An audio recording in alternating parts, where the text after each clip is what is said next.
bisa 4% misalnya. Ya, makasih Pak Anas. Selanjutnya pasangan JK Wiranto, silakan. Terima kasih. Ini selalu ada kaitan antara sistem kepartaian yang kita bangun dengan pilpres, dengan bagaimana wajah eksekutif ke depan gitu.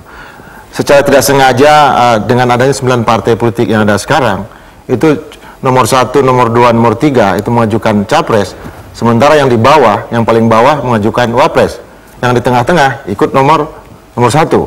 Artinya mereka menjadi mitra koalisi dari partai-partai yang ada di urutan 1, urutan 2, urutan 3 gitu.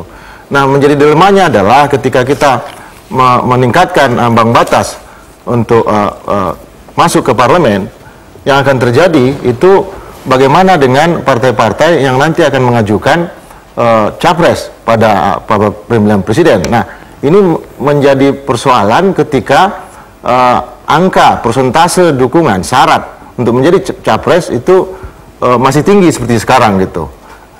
Jadi kita seperti menarik dua bandul sebetulnya. Artinya kalau memang ada upaya untuk meningkatkan ambang batas parliamentary threshold, berarti nanti dalam pilpres harus ada upaya untuk menurunkan persyaratan untuk menjadi capres, sehingga nanti akan muncul satu keseimbangan antara sistem multipartai kita yang sederhana dengan sistem presidensial yang harus diperkuat gitu. Yang terakhir adalah kita menjalankan proses otonomi daerah gitu.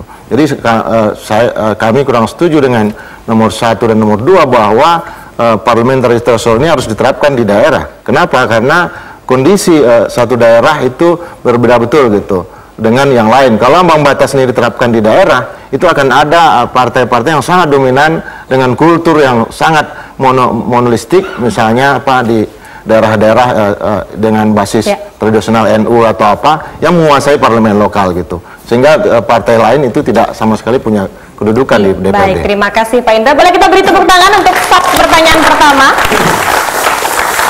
Langsung saja kesempatan kedua saya akan berikan kepada Pak Philips. Terima kasih.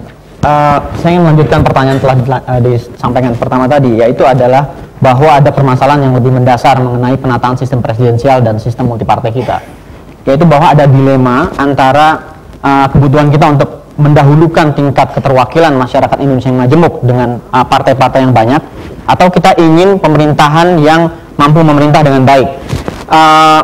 Dari visi misi dan program ketiga capres, kita lihat bahwa ketiganya ingin seperti disebutkan tadi ingin menyederhanakan jumlah partai politik.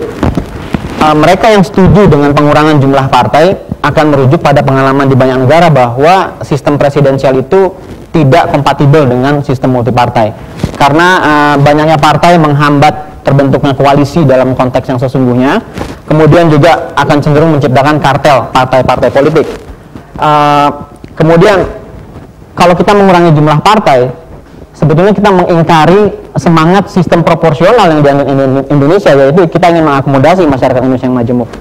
Yang ingin kami tanyakan adalah bagaimana ketiga pasangan ini hendak menyelesaikan dilema antara kebutuhan untuk keterwakilan masyarakat Indonesia yang majemuk dengan kebutuhan untuk menciptakan pemerintahan yang bisa memerintah dengan baik tanpa diganggu oleh keinginan untuk mengakomodasi partai-partai politik yang banyak.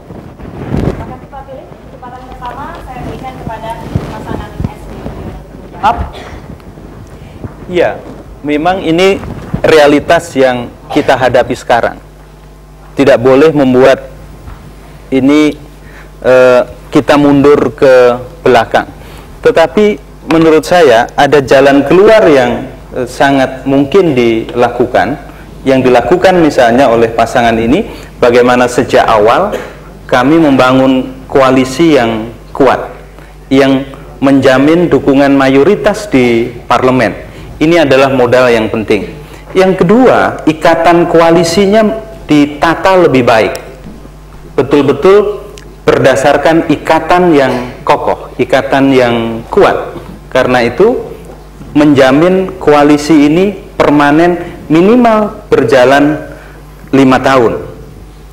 Yang ketiga, bagaimana ada maintenance koalisi yang kami rencanakan bersama partai-partai, ada komunikasi yang intens setiap saat, baik antara partai koalisi maupun partai koalisi dengan presiden dan wakil presiden.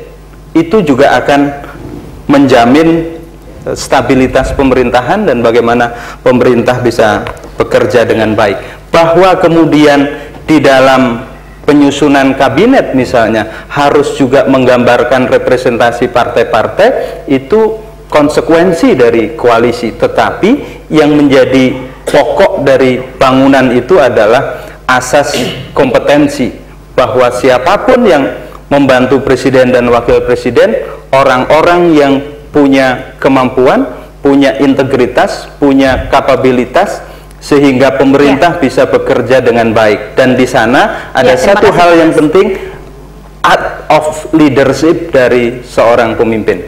Baik, terima kasih Pak Anas. Selanjutnya tim JK Wiranto yang akan menjawab. Bicara soal koalisi ya, untuk melakukan sebuah perubahan-perubahan terhadap undang-undang pemilu maupun sebuah sistem hubungan parlementer dengan presidensial saat ini, menurut pendapat kami masih terlalu dini, karena koalisi yang dibangun saat ini baru merupakan koalisi praksis, koalisi yang berorientasi kepada bagaimana meraih kekuasaan itu sendiri. Yakinlah, apabila konstelasi kekuasaan nanti berubah setelah pemilihan presiden tanggal 8 dan putaran berikutnya, dan kami yakin akan ada 2 putaran, tidak mungkin 1 putaran, kita akan melihat sekalipun koalisi 23 atau 24 partai dari Pak SBY Budiono ini kelihatannya tampak kokoh, namun kalau nanti yang terpilih adalah pasangan JK dan Wiranto, akan merubah konstelasi di dalam koalisi itu sendiri. Oleh karenanya ke depan, apakah sistem kepartaian yang diperkuat, sistem presidensialnya yang diperkuat, berapa besar parliamentary threshold-nya, berapa banyak partai yang paling ideal, akan sangat ditentukan pada struktur kekuasaan baru, di mana partai-partai kemudian menyatu dan kekuasaan menjadi magnet. Itu budaya politik yang berlangsung di Indonesia seperti itu. Mungkin Indra akan menambahkan? Ya, mungkin sebagai tambahan, untuk mengatasi dilema itu kan bisa saja menggunakan sistem distrik ya. Memang dalam perencanaannya di parlemen saya dengar itu sistem distrik akan diberlakukan pelan-pelan 2014. Nah 2019 itu nanti justru dapilnya yang diperbanyak. Sekarang kan dapilnya hanya 77, artinya daerah terlalu luas sehingga politisinya juga jumlah orang yang menjadi calon di satu dapil itu terlalu banyak itu. Nanti dengan jumlah dapil yang sedikit itu akan memunculkan kompetisi yang jelas, efisien, dan akan menghasilkan partai-partai yang sedikit di parlemen. Tim tim Mega Prabowo, silakan. Ya, yang pertama kita perlu waktu untuk proses itu, tidak cukup mudah. Sampai detik pagi tadi saya mencoba untuk menggalang model-model pikiran-pikiran itu. Sebenarnya banyak partai itu pengadilannya cuma satu, pemilu demokratis, pengadilannya, nggak ada yang lain. Karena kalau kita membatasi, saya itu dibilang seperti bidan kok gitu. Anda mau mengaborsi lahirnya partai politik ya, begitu itu. Itu tuduhan yang luar biasa saat itu. Tapi menumbuhkan kesadaran itu, kemudian ternyata bangsa ini perlu uji coba.